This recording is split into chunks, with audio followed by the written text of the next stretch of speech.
Praise లాడమ్మా. Good morning. బాగున్నారా అందరూ? ఎలా ఉన్నారా? ఈ ఉదయకాలపు శుభవందనాలు మీ అందరికీ తెలియజెప్తున్నాను. ఓకేనా? అందరూ బాగున్నారా? మంచిది. ఇంట్లో పాది సంతోషంగా ఉన్నారా? క్షేమంగా ఉన్నారా? మంచిది. దేవుడు మనందరినీ కూడా ఆ రీతిగా కాచి కాపాడుతూ సంతోషంగా ఉంచుతున్న దేవదేవునికి మహిమ కలుగునుగాక. ఆమేన్. అందరూ లేచారా? ప్రార్థన చేసుకున్నారా? దేవుని వాగ్దానం వైపు ఎదురు చూస్తూ, దేవుని సన్నిధి వైపు ఎదురు చూస్తూ, దేవుని స్వరం వింటూ బయటికి వెళ్తున్నావా? తప్పకుండా దేవుడు ఈరోజు మనకి తోడుగా ఉంటాడు. రోజు మనం ఏం కోరుకోవాలో తెలుసా? ప్రభువా ఈరోజు ఆశీర్వాదం ఇవ్వండి అని కాదు. రోజు దేవా ఈరోజు నాతో మీరుండండి, నాకు మా కుటుంబంలో అందరూ మంచి ఆరోగ్యంగా ఉండాలి, ఈరోజు మేము ఎక్కడికి వెళ్ళినా ప్రభువా మీరు మాతో ఉండాలి, ఇదిగో నేను ఈ పనికి వెళ్తున్నా అని చెప్పి దేవునితో వెళ్ళినప్పుడైతే అద్భుతంగా దేవుడు మీ వెంట వస్తాడు. ఈరోజు యెషయా గ్రంథము 42వ అధ్యాయము 6వ వచనం 7వ వచనాన్ని చదువుతున్నాను. గుడ్డివారి కన్నులు తెరుచుటకును, బంధింపబడిన వారిని చెరసాల నుంచి విడిపించుటకును, చీకటిలో నివసించే వారిని బందీగృహములో నుండి వెలుపలకు తెచ్చుటకును, యెహోవానగు నేనే నీతి విషయంలో నిన్ను పిలిచి నీ చేయి పట్టుకొని నిన్ను కాపాడి ప్రజల కొరకు నిబంధనగా అన్యజనులకు వెలుగుగా నిన్ను నియమించి ఉన్నాను. గుడ్డివారి కన్నులు తెరుచుటకు దేవుడు ఈరోజు మనతో మాట్లాడుతున్నారు. గుడ్డివారి యొక్క కన్నులు తెరుచుటకు, బంధింపబడిన వారిని చెరలో నుండి వెలుపలికి తీసుకొని రావడానికి మన దేవుడు ఎప్పుడు కూడా చెరలో ఉన్నవారిని, బంధకాల్లో ఉన్నవారిని, బాధల్లో ఉన్నవారిని, ఆ వేదన కృంగిపోయిన వారిని బయటికి తీసుకొస్తూనే ఉంటాడు కదా. ఆయన అందులోనే బంధించి ఉంచడు. మనం అనుకుంటాం చాలాసార్లు ఈ బాధల్లో నేను బంధించబడ్డాను, ఈ కష్టాల్లో నేను బంధించబడ్డాను అనుకుంటాం. ఈ తగాదాల్లోనే, ఈ కోర్టు కేసుల్లోనే, లేకపోతే ఈ అన్నదమ్ముల గొడవల్లోనే, తర్వాత ఈ కోర్టు కేసుల్లోనే అందరూ కూడా ఈ రోజుల్లో ఆస్తులు కొట్లాట్లే, ఆస్తుల గురించి గొడవలే, అన్నదమ్ములు నిజంగా అందరూ కొట్లాడుకోవటం ఈసారి. ఎందుకంటే తల్లిదండ్రుల యొక్క ఆస్తుల మీద, అమ్మ నాన్నలు సంపాదించి వెళ్ళిపోయినటువంటి ఆస్తుల మీద ఆ అన్నదమ్ములు, అక్క చెల్లెళ్ళు అందరూ కొట్లాడుకోవటమే.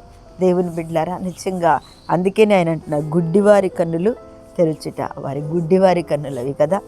బంధించబడిన వారిని నాకు చాలామంది మరి ఆ మెసేజ్లు పెడతా ఉంటారు. అమ్మగారు మా పొలం తగాదాలు, ఇదిగో మా అన్నయ్య ఒప్పుకోవట్లేదని ఒకడు, మా తమ్ముడు ఒప్పుకోవట్లేదని ఒకళ్ళు. నిజమే దేవుని బిడ్డలారా, అసలు అన్నదమ్ములు ఎందుకు కొట్టుకుంటారో మనకు అర్థం కాదు కదా. ఏంటో ఆస్తుల కోసం. వీళ్ళు కష్టపడింది కాదు, తల్లిదండ్రులు కష్టపడి సంపాదించిన ఆస్తులు చక్కగా ప్రేమగా ఐక్యతగా ఉండి అందరూ సమానంగా పంచుకొని నెమ్మదిగా ఉంటే చాలా ఎంత ప్రశాంతంగా అందులో బతుకుతామమ్మా చెప్పండి. కానీ ప్రభు అయితే మనతో చెప్తున్నాడు గుడ్డివారి కన్నులు తెరుస్తాడు. అలాంటి గుడ్డివారి కన్నులు దేవుడు తప్పకుండా తెరుస్తాడు కదా. నాకెక్కువ నీకెక్కువ. ఇంకా ఏంటంట, దేవునికి స్తోత్రం, ఎవరుండి తినేదేమి లేదు, ఎవరు సంపాదించుకుని బ్రతికేదేమి లేదు. అందరూ ఉంటారు, ఆ తర్వాత పోతారు. మన పిల్లలు మళ్ళీ కొట్టుకుంటారు కదా. దేవునికి స్తోత్రం కలుగును గాక. ఆయన అన్నాడు చీకట్లో నివసించి వారిని బందీగృహంలో నుండి వెలుపలకు తెప్పించుటకు యెహోవానగు నేనే నీతి విషయంలో నిన్ను పిలిచి నీ చేయి పట్టుకున్నాను. యెహోవానగు నేనే నీతి విషయంలో. నిజమే, నువ్వు నీతిగా జీవిస్తున్నావా? మౌనంగా ఉంటున్నావా? దేవుని సన్నిధిలో దేవుడే చూసుకుంటాడు అని నువ్వు మౌని అయ్యున్నట్టంటే దేవుడు మనకి అసలు మనందరి దృష్టిలో ఏ సేవకులు కానీ ఎవరం కానీ మంచి ఆశీర్వాదం అంటే ఏంటో తెలుసా? ఆరోగ్యంగా ఉంటే చాలు అమ్మ. ఏది మనకున్నా లేకపోయినా ఆరోగ్యము, కాపుదల, భద్రత, క్షేమముగా దేశమంతా, సంఘాలన్నీ అందరూ కూడా ప్రతి ఒక్కరూ క్షేమంగా ఆరోగ్యాలు ఉండాలని మనం కోరుకుంటే చాలు. ఆస్తులు ఏముంది, తినడానికి ఉండటానికి దేవుడు అన్నీ ఇచ్చాడు.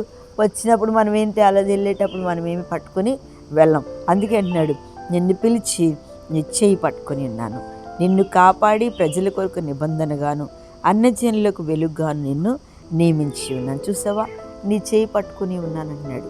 ఎవరైతే నీ చేతిని వదిలిపెట్టారని బాధపడతావో, ఎవరైతే ప్రభు అసలు వీళ్ళేంటి నా చేతిని వదిలిపెట్టి నన్ను ఎందుకు గెలవనీయట్లేదని నువ్వు బాధపడుతుంటే అప్పుడే తప్పకుండా ప్రభుని యేసు నీ చేతిని పట్టుకొని తప్పకుండా జయము, న్యాయమేంటో అన్యాయమేంటో దేవుడికి ఖచ్చితంగా తెలుసు.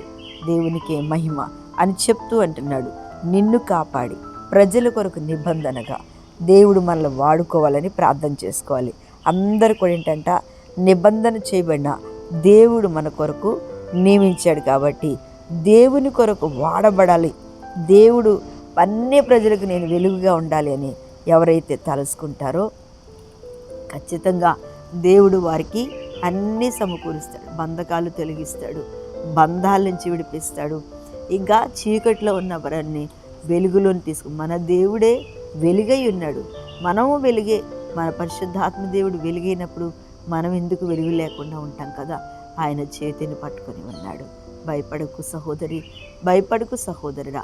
తప్పకుండా మనకి ఎక్కడ బంధకాలు ఉన్నాయో, ఎందులో బంధించబడి ఉన్నామో, ఎందులో మనము తొక్కబడి ఉన్నామో, ఎందులో పోరాడలేక ఆగిపోయినామో, తప్పకుండా మన దేవుడు ఏమంటున్నాడు, తప్పకుండా నీ బంధాన్ని నేను బంధించబడినలో చెరలో నుండి వెలుపలికి తెస్తా.